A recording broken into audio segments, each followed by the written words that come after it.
어제 조금 잘 쉬셨습니까? 아직도 피곤하시지요? 오늘 오후 마지막 외침이라는 제목으로 이렇게 말씀을 나누실 텐데 피곤하시더라도 조금만 참으시면 이제 집에서 더 편하게 쉬지 않으실까 싶습니다. 말라기서는 구약 성경 중에 가장 나중에 기록된 성경입니다.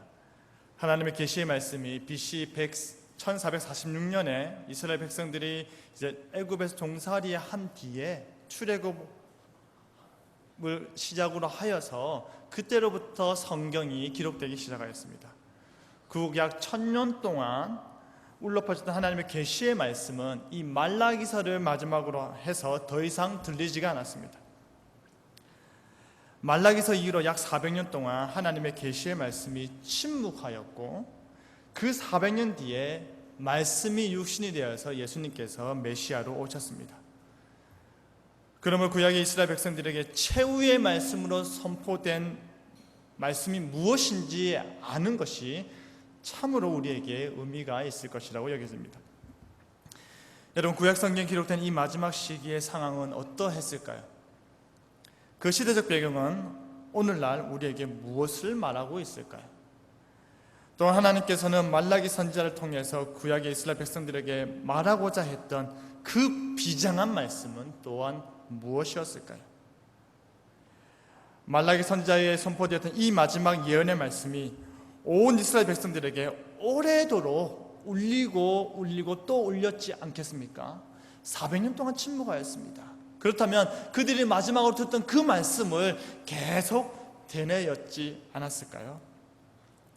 예수님의 부활 승천 이후에 신약 성경이 기록되었기에 예수님의 공생의 사역 동안에도 여전히 말라기서는 이스라엘 백성들이 마지막으로 가지고 마지막으로 들었던 하나님의 계시의 말씀이었던 것입니다. 저는 오늘 말라기서를 통해 그때 당시의 상황을 먼저 살핀 후에 말라기 선지자가 외쳤던 말씀이 무엇인지를 함께 살펴보도록 하겠습니다. 마지막 외침이란 제목으로 함께 말씀을 나눌 때에 하나님의 은혜가 있기를 바랍니다. 소리가 울린다, 그죠? 당시 상황을 먼저 살펴보겠습니다. 당시 상황을 먼저 살펴보면 말씀 이해하는 데 도움이 될 것입니다. 말라기 선지자 당시는 북이스라엘과 남유다가 모두 멸망당한 상태였습니다. 그리고 나서 약 40년 뒤인 539년에 이르러 예레미야 선지자가 예언했던 고레스 왕의 칙령을 통해 포로로 끌려갔던 이스라엘 백성들이 본국으로 귀환하게 되었습니다. 바로 그때에 선지자 학개와 스가랴가 성전을 속히 지을 것을 나팔수가 되어서 선포하고 있었고 538년에 1차로 귀환한 이스라엘 백성들은 스룹바벨을 중심으로 해서 516년에 이르러 22년에 걸쳐서 성전을 재건하였습니다. 그 후로 약 100년 뒤인 432년에 3차로 귀환한 백성들은 느헤미야를 중심으로 해서 성전을 보호할 성벽을 건설하였죠. 2차 귀환 때 돌아온 에스라는 성전 재건과 성벽 재건 후에 하나님의 말씀을 가르치며 이스라엘의 영적 부흥을 이끌었습니다. 다시금 정리하자면 북이스라엘이 멸망하고 남유다가 멸망하고 포로로 끌려갔습니다. 그리고 나서 이제 말씀대로 그들이 풀려서 다시 돌아왔을 때에 성전을 지었고요. 그리고 나서 성전을 보호할 성벽을 지었습니다. 건물만 지었던 것이 아닙니다. 건물만 다시 재건한 것이 아니라 그들이 영적으로 혼탁하였고 타락한 그 상태에서 에스라가 하나님의 말씀이 무엇인지 다시금 그들에게 선포하면서 영적으로 부흥을 일으켰던 것입니다.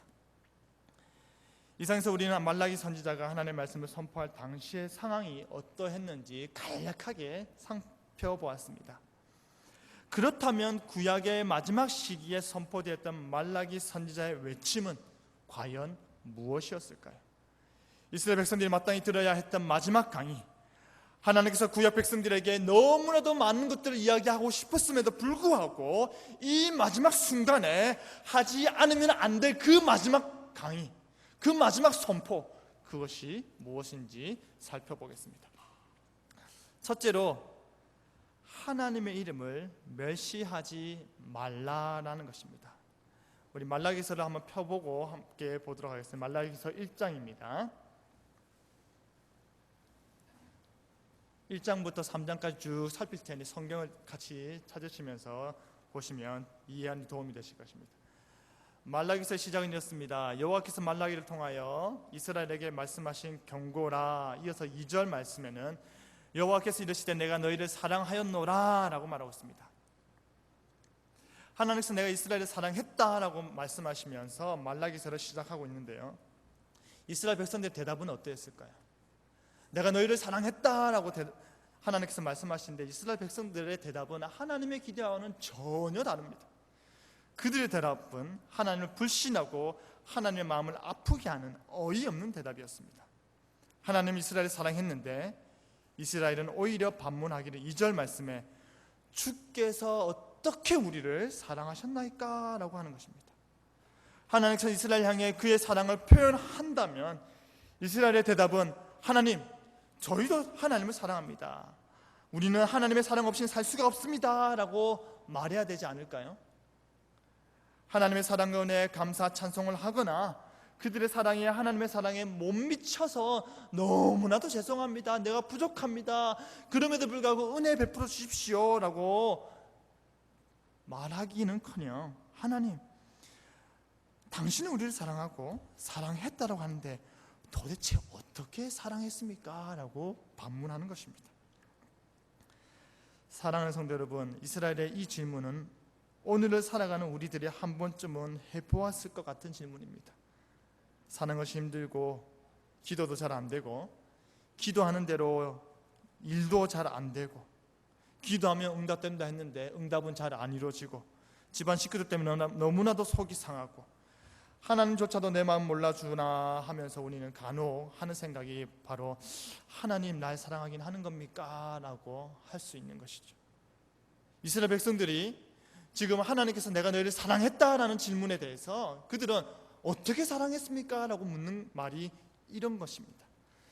이스라엘의 이러한 반문은 하나님께서 대답하시기를 내가 야곱은 사랑하고 에서를 미워하였으며 그의 후손이 세운 이스라엘 대적 에돔을 내가 벌하겠다라고 1장 2절부터 4절까지 말씀하고 계십니다. 그리고 나서 하신 말씀이 5절입니다. 너희는 눈으로 보고 이르기를 여호와께서는 이스라엘 지역 밖에서도 크시다 하리라 라고 하십니다. 다시 한번 읽어볼까요? 1장 5절입니다. 다 같이 한번 읽어보겠습니다. 시작.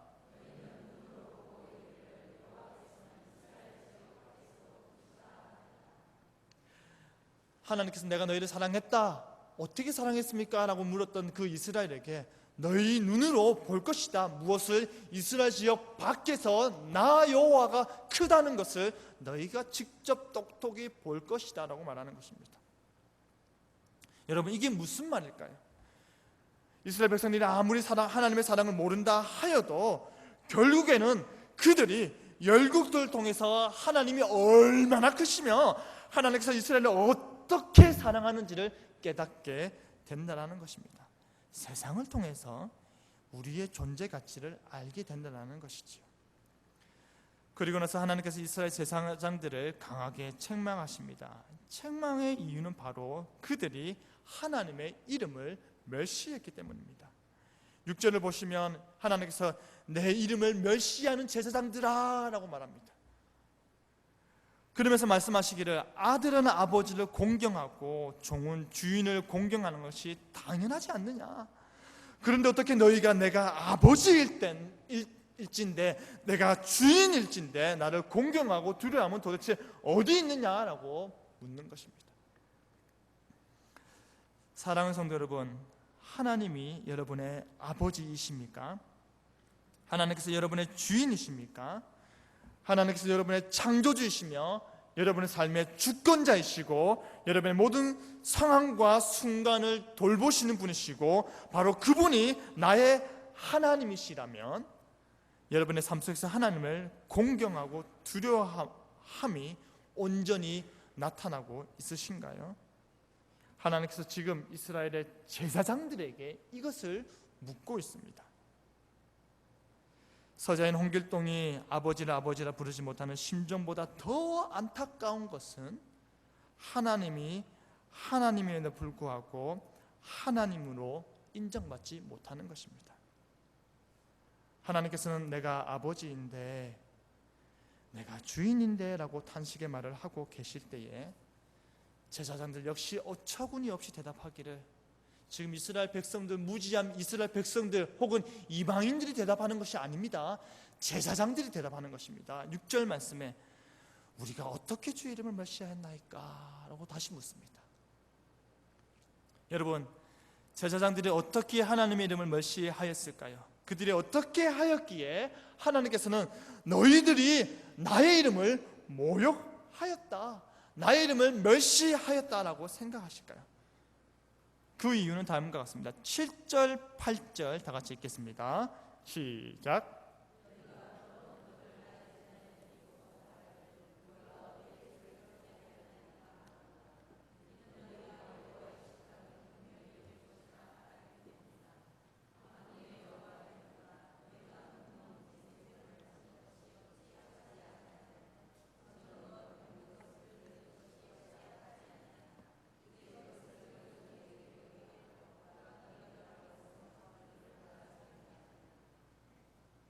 하나님께 더러운 떡을 드리면서 우리가 언제 어떻게 주님을 더럽게 했습니까? 라고 묻습니다. 눈먼 희생제물을 바치고 그리고 병든 것 그리고 저는 것을 하나님께 바쳐놓고는 뭐가 어때서요? 라고 하는 것이죠. 그러나 하나님께서 묻는 거 아닙니까? 너희가 그것을 너희 총독에게 드려봐라. 그가 너희를 기뻐하겠으면 너희를 받아주겠느냐? 내가 생각을 해봐라. 너희가 인간 총독에게 그것을 바쳤을 때 너희 총독이 그것을 기뻐하겠느냐?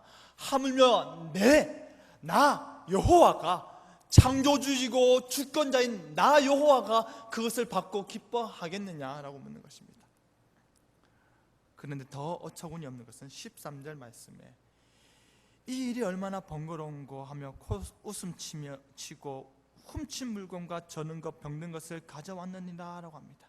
번거롭다는 것입니다. 귀찮다라는 것입니다. 그냥 대충 이거 바치면 되는 것이지 뭘 그렇게 순결하고 귀하고 처음 나고 그렇게까지 할 필요 있느냐? 그냥 바치고 죽여서 그냥 드리면 되는 거 아니냐? 코웃음 치면서 번거롭다라는 것이죠. 여러분, 하나님께서 지금 책망하고 있는 대상은 바로 제사장입니다. 하나님께 드리는 제사를 담당하는 자들입니다. 제사의 수종들므로 말미암아 이스라엘과 하나님과의 관계를 회복해 하는 중보자적 사역을 하는 자들이 바로 제사장들입니다. 하나님 편에서 백성들을 가르치고 다스리는 자, 백성들 편에서는 하나님께 나아가는 자인 제사장이 지금 타락하고 하나님을 멸시하고 하나님께 드리는 제사에 있어서 온전하지 못한 모습을 보이고 있는 것입니다. 하나님께서는 하나님의 이름을 멸시하는 제사장들을 책망한 뒤에 그들이 어떻게 해야 하는지 말라기 2장을 통해서 말씀하고 있습니다. 말라기 2장 5절에서 7절 말씀 다 같이 읽겠습니다. 말라기서 2장 5절에서 7절입니다. 다 같이 읽겠습니다. 시작.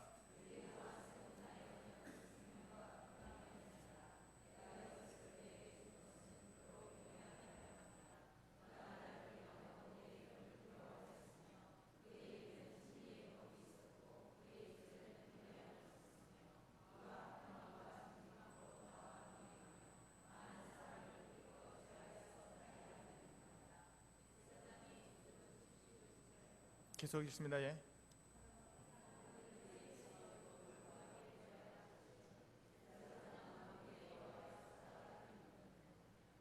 아멘.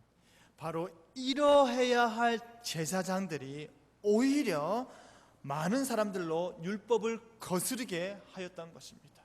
바로 이러해야 할 제사장들이 하나님의 이름을 멸시하였던 것입니다. 바로 이러해야 할 제사장들이 그들의 역할을 제대로 감당하지 않았던 것입니다. 구약의 이스라엘 백성들은 제사를 통해서 하나님께 나아갈 수 있었고 이 제사를 통해서 하나님과의 멀어진 관계를 회복할 수 있었는데 그 일을 담당하는 제사장이 하나님의 이름을 멸시하고 두려워하지도 않고 공경하지도 않는다면 도대체 누가 이 일을 담당할 수 있을까요? 제사장이 그렇지 않는다면 누가 그 일을 할 수 있을까요? 어느 누구도 제사장을 대신해서 할 수가 없었던 것이었던 것입니다. 이는 마치 하나님과 이스라엘 간의 연결다리가 끊어져 버린, 붕괴되어 버린 상태를 나타내는 것입니다.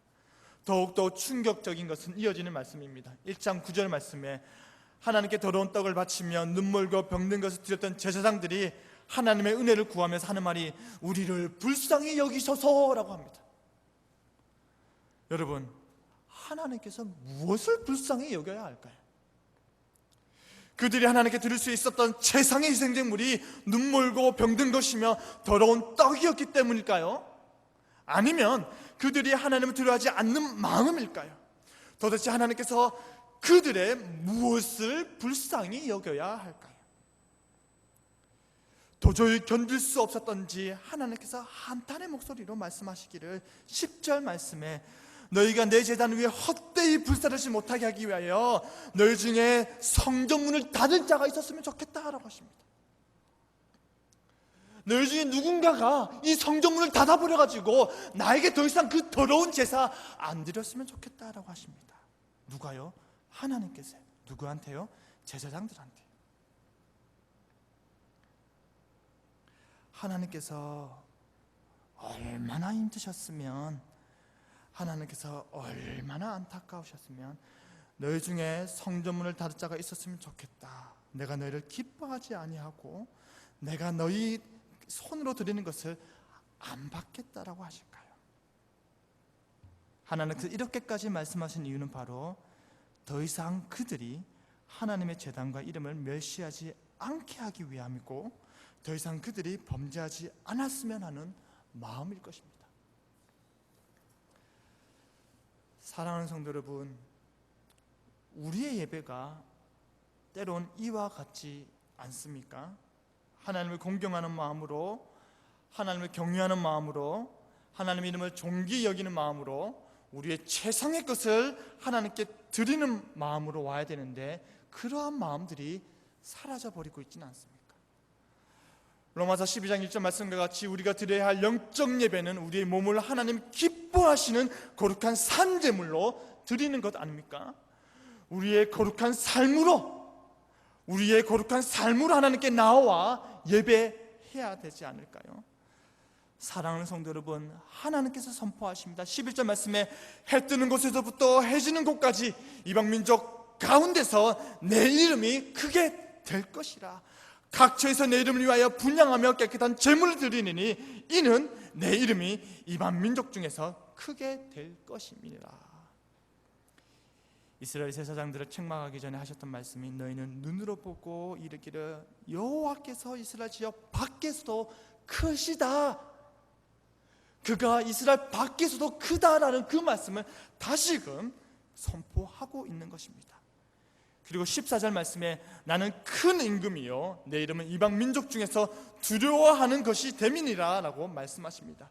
이방 민족들이 하나님의 이름을 두려워하고 하나님을 공경함에도 불구하고 그의 택하여 성별한 백성들에게 멸시를 받는 하나님의 마음을 우리가 헤아리고 알아야 되지 않겠습니까?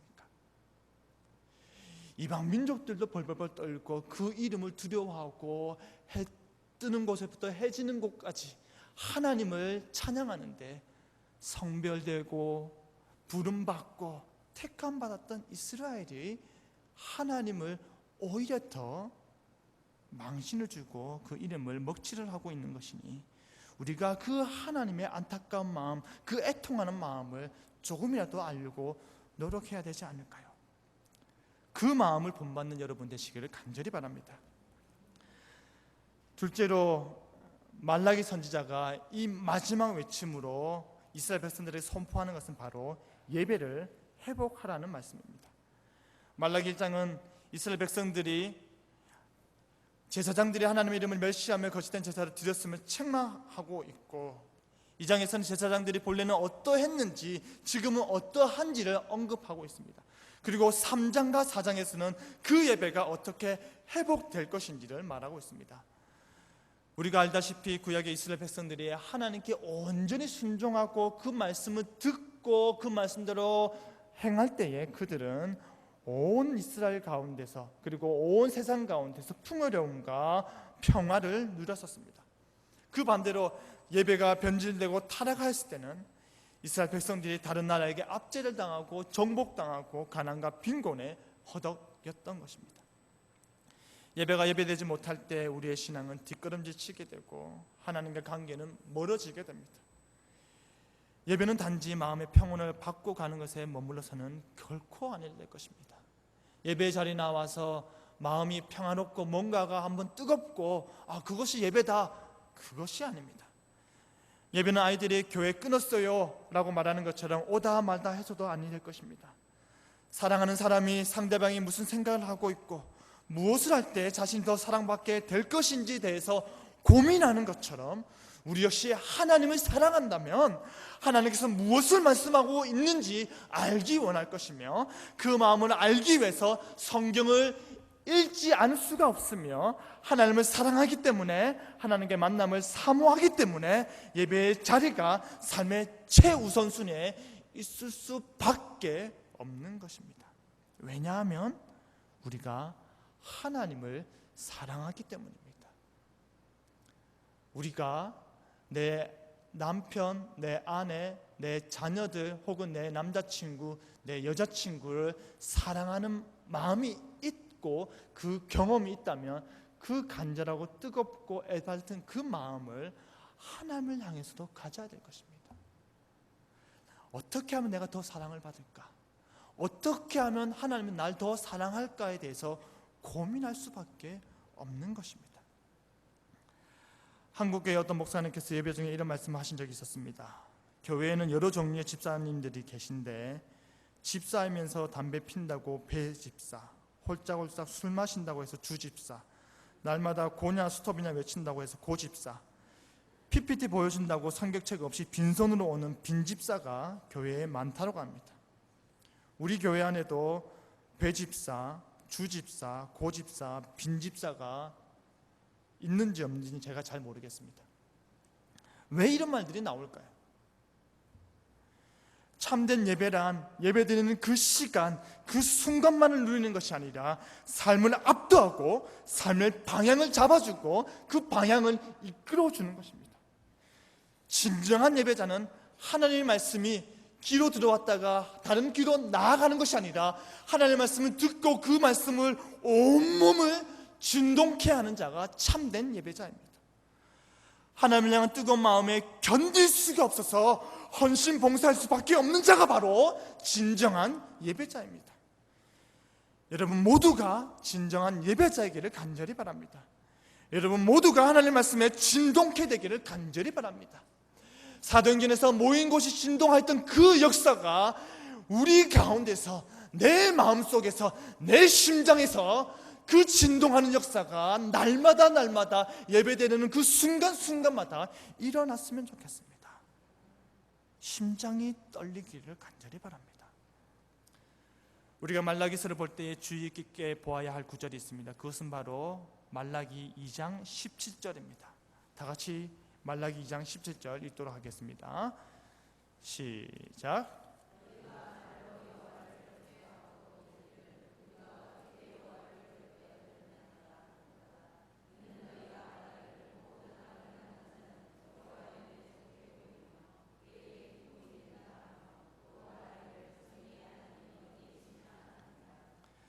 너희가 말하기를 모든 악을 행하는 자는 여호와의 눈에 좋게 보이며 그에게 기쁨이 된다 하며 또 말하기를 정의 하나님이 어디 계시냐 함이냐 라고 말을 하는데, 놀라운 것은 죄를 지어도 하나님의 정의가 실현되지 않는 것 같으니까 정의 하나님은 어디 계실까 하며 비꼬고 있는 말인 것입니다. 이스라엘 백성들이 하는 말입니다. 도대체 정의 하나님 어디 있어? 죄를 지었는데도 아무런 결과도 없고 나 아무런 상처나 내 삶 속에서 심판과 징벌을 안 받는데 도대체 하나님의 정의가 어디 있어? 라고 이스라엘 백성들이 비꼬는 말인 것이죠. 우리가 앞에서 살펴본 바와 같이 1장과 2장에서 나타난 제사장들의 범죄와 타락상은 모두 하나님께 드리는 제사와 관련이 있었습니다. 우리가 주목해야 할 것은 그들 자신의 예배의 타락상을 하나님의 정의와 연관시키고 있는 것입니다. 왜 하나님께 드리는 예배가 하나님의 정의와 상관이 있을까요?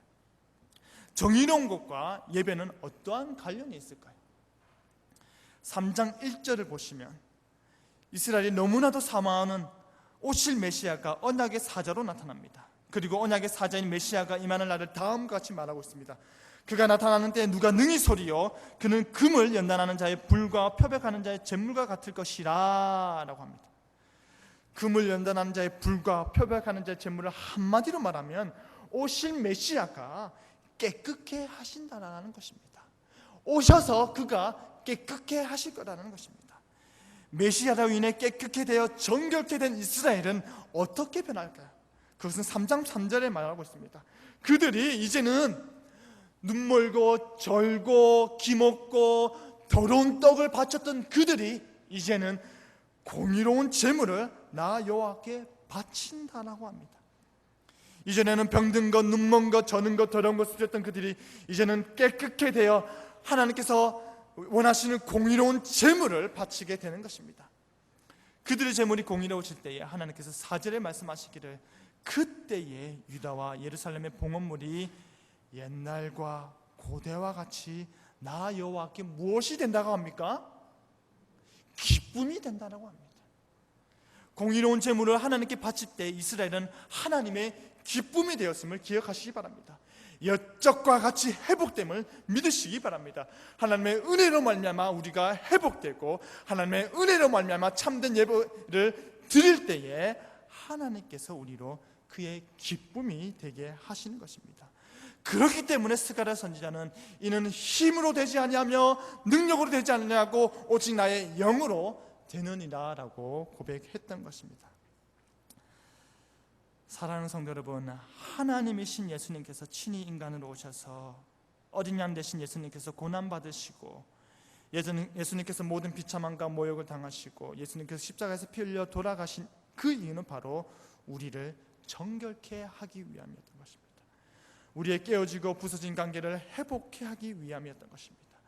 우리의 나쁘끄럽고 차마 얼굴을 둘 수 없을 만큼 차고 넘치는 죄를 도말하시어서 하나님의 친백성으로 언약의 백성으로 하나님이 사랑하시는 그 아들과 딸로서 회복케 하기 위함이었던 것입니다.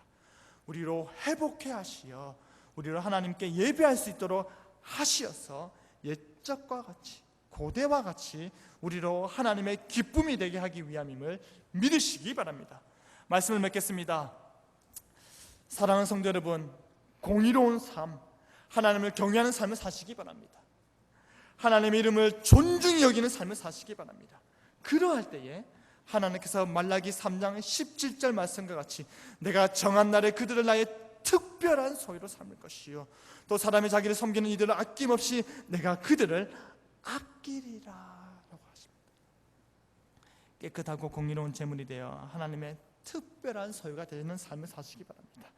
하나님께서 너무나도 아끼는 사랑하는 사람이 바로 저와 여러분 되기를 간절히 바랍니다. 내가 아낀다, 내가 너를 아낀다, 내가 너를 정말로 아낀다라는 그 하나님의 사랑의 고백을 들으시는 그러한 삶을 살아가시는 저와 여러분 되기를 간절히 바랍니다.